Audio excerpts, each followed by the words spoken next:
Ajaran pertama, perhatikan, sebelum ke mandi janabah, ajaran pertama, Nabi SAW tidak ditemukan di dalam riwayat berhubungan badan atau seksual di siang hari, selalu di malam hari. Ya. Bila Rasulullah SAW berhubungan dengan istrinya, itu selalu di malam hari. Jadi kalau bapak ibu ingin mengikuti sunnah, mengikuti Rasulullah, maka usahakan semaksimal mungkin kalau ingin melakukan hubungan, lakukan di malam hari, bukan siang. Oke, baik. Sekalipun tidak ada larangannya, tapi Nabi mengajarkan di malam hari. Teruskan. Kemudian setelah masuk kamar mandi, akan melakukan mandi. Setelah selesai, bukan wudhu ya, masuk kemudian akan mandi. Bagaimana cara mandinya? Dan mandi itu disebut dengan mandi apa? Dalam istilah fikih, mandi setelah berhubungan suami istri itu disebut dengan mandi janabah atau mandi junub. Saya tulis bahasa Arab ya. Mandi janabah atau junub. Bukan janub tapi junub. Kalau janub itu artinya selatan, shimal utara. Kalau junub itu mandi yang dilakukan setelah berhubungan. Perhatikan, janabah atau junub itu terambil dari kata al-janbu, janabah.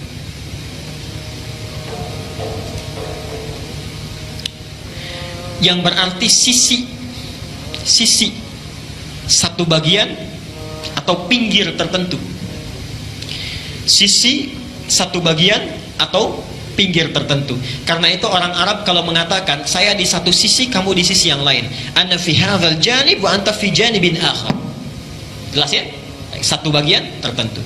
Kalau ini ingin dijamakkan, maka jamaknya menjadi junub atau jawanib. Jelas ya? Sifatnya disebut dengan janabah. Jelas sampai sini? Baik. Kenapa mandi itu disebut dengan mandi janabah? Beda dengan mandi yang biasa. Ingin memberi kesan bahwa dalam mandi itu semua sisi, semua bagian yang ada dalam tubuh kita itu mesti tersapu dengan air. Jelas ya? Jadi bukan seperti mandi biasa yang mungkin sebagian ada yang tidak terbasuh. Disebut dengan janabah, semua sisinya mesti terbasuh. Tulis hadisnya. Aisyah, hadis Al-Bukhari, nomor hadis 248. Hadis Al-Bukhari nomor hadis 248. Al-Bukhari 248. Muslim nomor hadis 316. Saya ajarkan caranya bagaimana Nabi mengajarkannya. Ini hadis riwayat Aisyah. Nanti yang kedua dari Maimunah binti Al-Harith. Mohon Bapak ya, Ibu fokus di sini. Barangkali sudah puluhan tahun ada yang keliru kita. Oke. Pertama, hadis riwayat Aisyah dulu.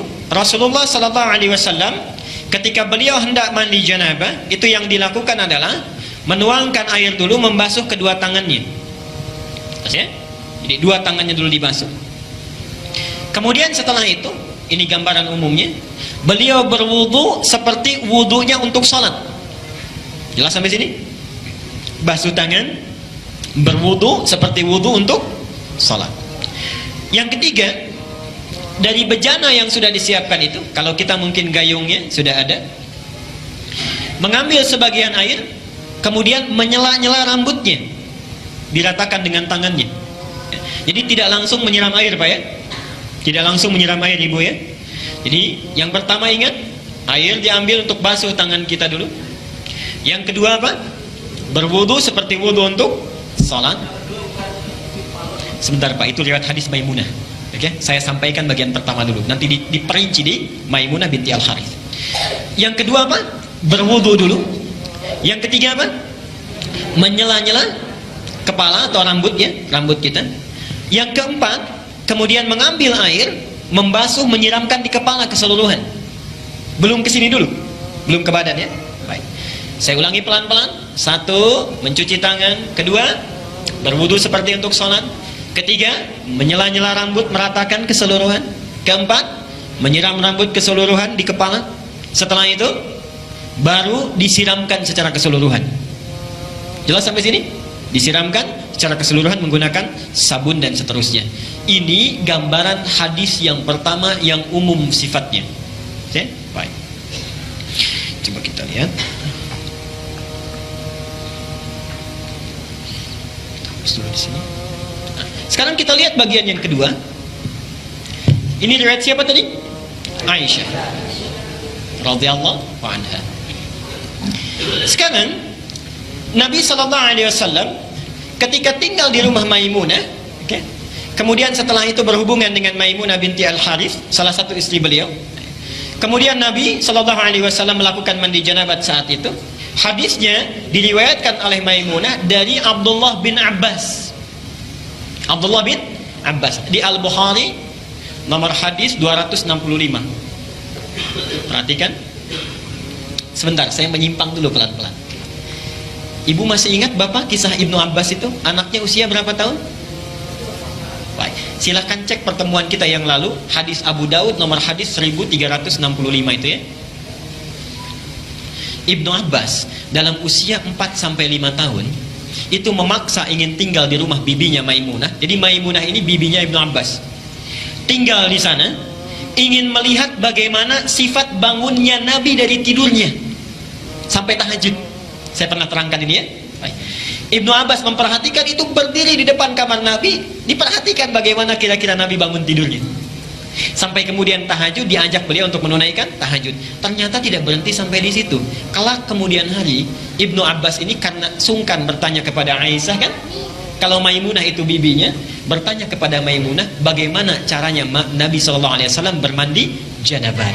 Disinilah muncul bagian yang kedua yang lebih terperinci. Satu, kata Maimunah,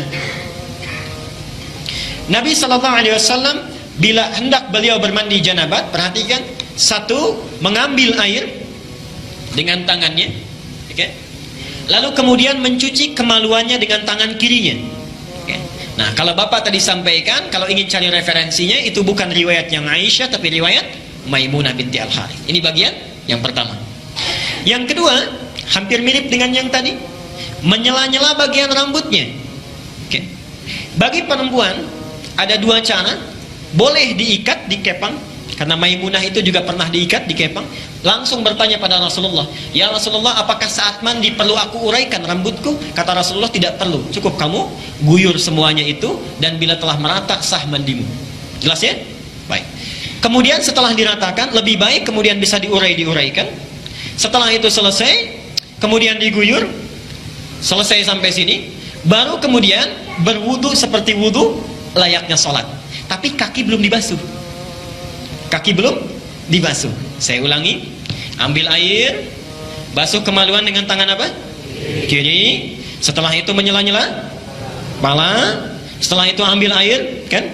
Basuh, baik siram, berwudu seperti layaknya wudu akan sholat, tapi kaki kita belum dibasuh. Jadi cuma sampai telinga ya. Baik. Setelah itu siramkan secara keseluruhan. Terakhir setelah selesai baru cuci kaki. Jelas sampai sini? Nah, ini bisa ditemukan di Al-Bukhari nomor hadis 265. Nah, dari sinilah kemudian ulama menggabungkan kedua hadis ini, dibuatlah susunan yang lebih lengkap. Pas ya? Baik, jadi dari yang pertama kalau kita gabungkan dua hadis ini, pertama mengambil air, cuci tangan dulu, riwayat Aisyahnya. Setelah tangan dicuci kemudian mencuci kemaluan. Setelah itu selesai, ada yang terlewat tadi, kalau di zaman Nabi setelah mencuci kemaluan dibasuh dengan air, lalu Nabi menepuk-tepukan ke tanah atau ke tembok ya. Itu maksudnya menghilangkan barangkali sebagian kuman-kuman yang masih menempel. Sifat tanah kan bisa menghilangkan, karena dulu belum ada sabun seperti sekarang. Nah, kalau Bapak ingin ikut, Ibu ingin ikut sunnah Nabi, ikuti dengan cara yang cerdas. Jangan setelah dibasuh tempel-tempelkan ke tembok begini. Cukup pakai sabun, dicuci dengan sabun. Saya ulangi dari awal, tangan dibasuh dulu, basuh kemaluan, kemudian cuci dengan sabun. Setelah itu sela-sela kan, baik ya, sela-sela, basuh kepala keseluruhan, berwudu seperti layaknya untuk sholat sampai kakinya, satukan sampai kakinya. Baru setelah itu dibasuh secara keseluruhan, mandi dengan rapi.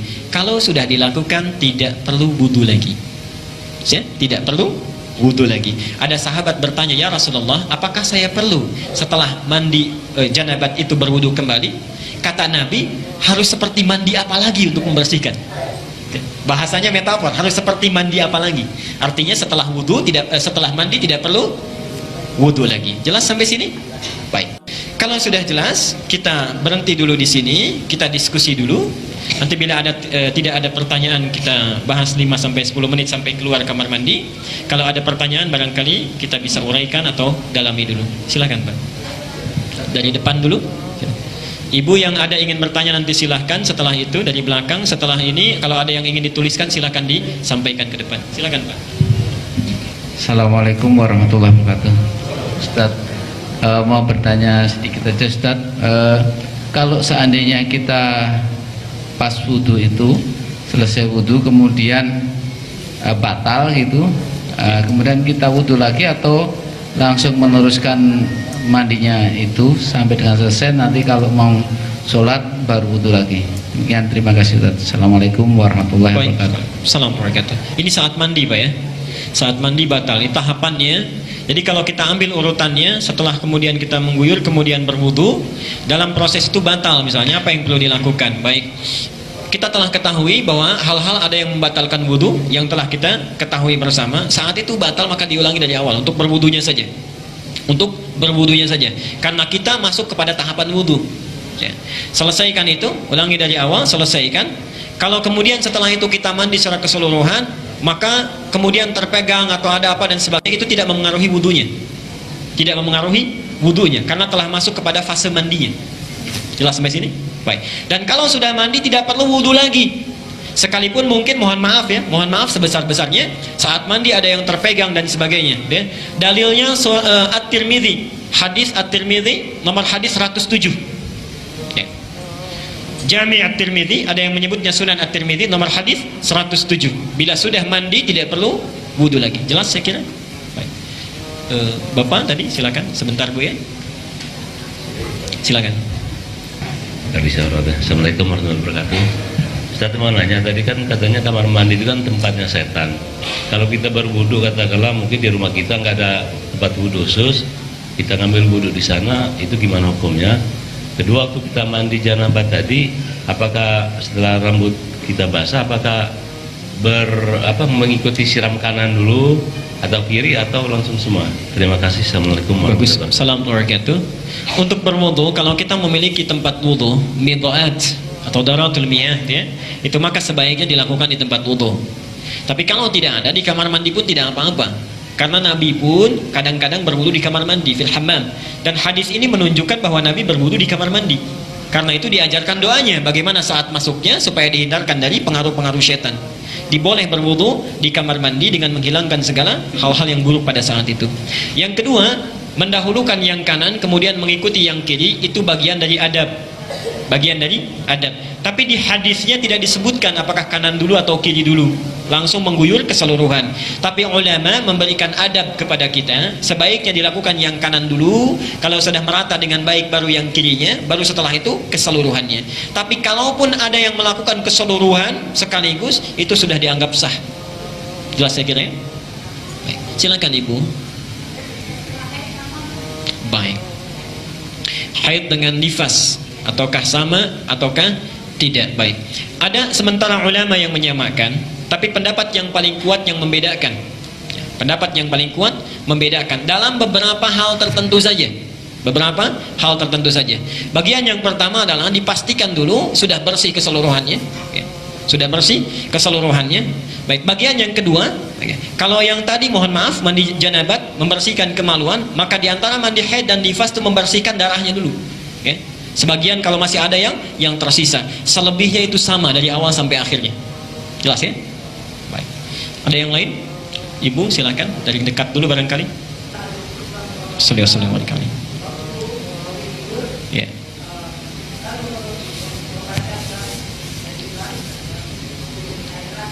Ya. Ya.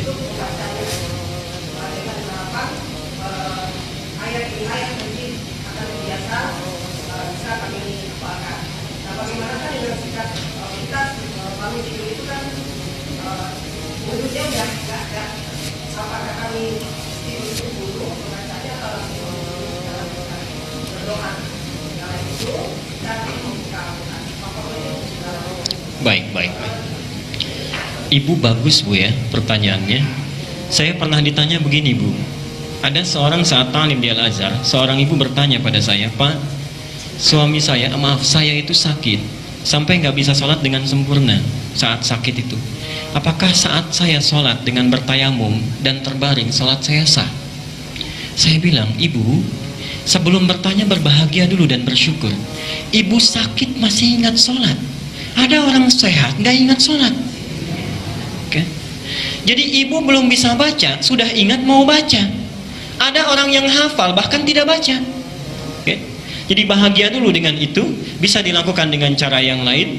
Setelah ibu sambil berusaha menghafal sampai hafal, setelah itu boleh silakan setelah berwudu ibu baca dulu itu, kemudian resapi maknanya. Prinsip ayat itu sebetulnya bukan mengajarkan bacaan yang kita bacanya, tapi ingin memaknai pesan-pesan yang ada di sana, yang mesti kita ambil spiritnya, bawa dalam aktivitas yang akan kita tunaikan setelah kita bangun dari tidur itu. Itu maksudnya. Jadi kita dipaksa untuk mengingat setiap bangun tidur. Jangan sampai dari mulai bangun itu ada satu aktivitas tidak diniatkan karena Allah. Itu maksudnya. Kadang-kadang manusia kan suka lupa. Oke? Baik. Itu saya kira. Silakan Ibu dari belakang tadi. Silakan.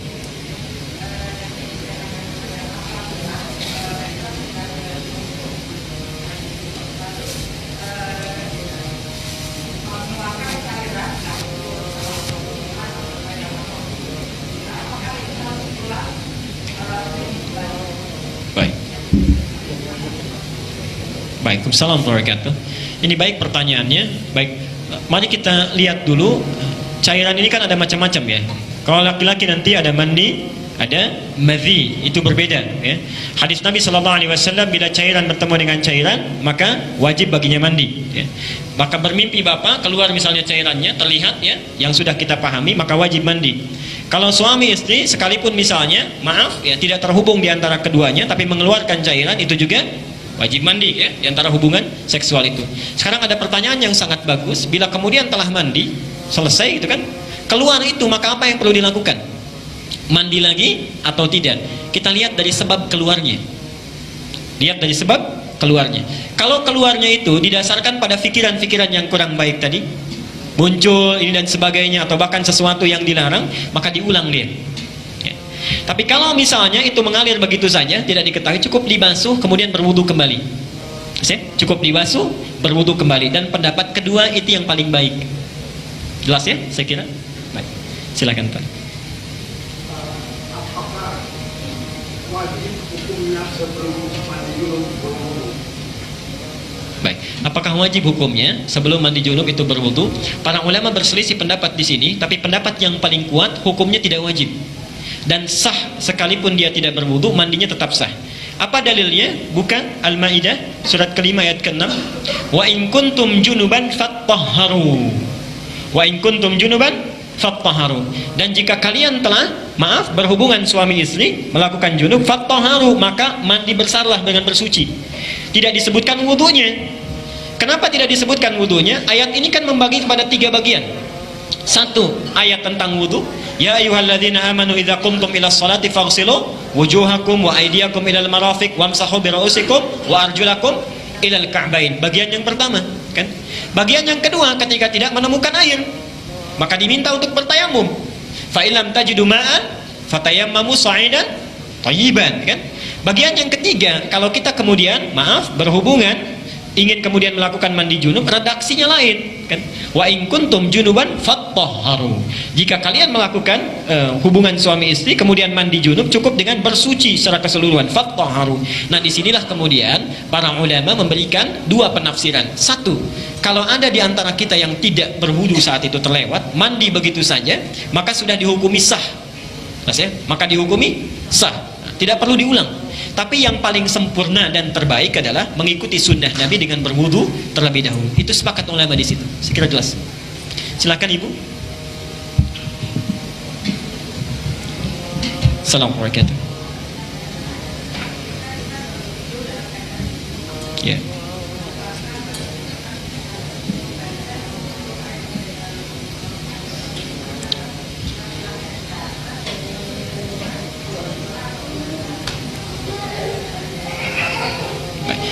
Ini sangat bagus pertanyaannya, dan ini yang paling baik saya kira.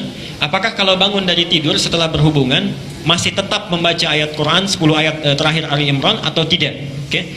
Ibu sekalian, yang paling baik di sini adalah kita tidak membacanya karena dalam keadaan yang belum suci saat itu. Sebelum kita mandi kemudian membersihkan diri. Adapun sunnah yang tadi berlaku, mayoritas ulama berpendapat kalau bangun secara wajar. Bangun secara wajar. Dan di saat itulah yang disaksikan Ibnu Abbas, Rasulullah bangun secara wajar, bukan bangun dari setelah menunaikan mandi junub. Jadi Nabi SAW setelah bangun keluar dari kamarnya, Ibnu Abbas itu langsung diajak wudu, langsung sholat. Ya. Dulu sholatnya masih 13 rakaat tahajudnya. Diajarkan Ibnu Abbas bagaimana cara sholatnya dan seterusnya. Jelas sampai situ? Baik, saya kira silakan satu lagi. Ustaz, bagaimana kalau kita setelah melakukan hubungan, apakah boleh kita makan atau minum sebelum kita mandi junub? Baik. Tidak ada larangan yang spesifik untuk itu, tapi para ulama dari akhlaknya sebaiknya meminta kita untuk tidak memakan atau meminum sesuatu dulu sebelum kita membersihkan diri. Oke? Karena badan kita masih dalam keadaan kotor, rizki Allah itu sangat baik, gitu kan? Kemudian memberikan sesuatu hal yang baik, tidak selayaknya sesuatu yang baik masuk ke dalam sesuatu yang kotor. Itu hanya bagian dari akhlak atau adab saja. Tapi kalau sekiranya ingin kemudian makan dan minum, larangannya pun tidak ada. Cukup kita membersihkan tangan, mencuci, kemudian minum dan seterusnya. Baik ya, saya kira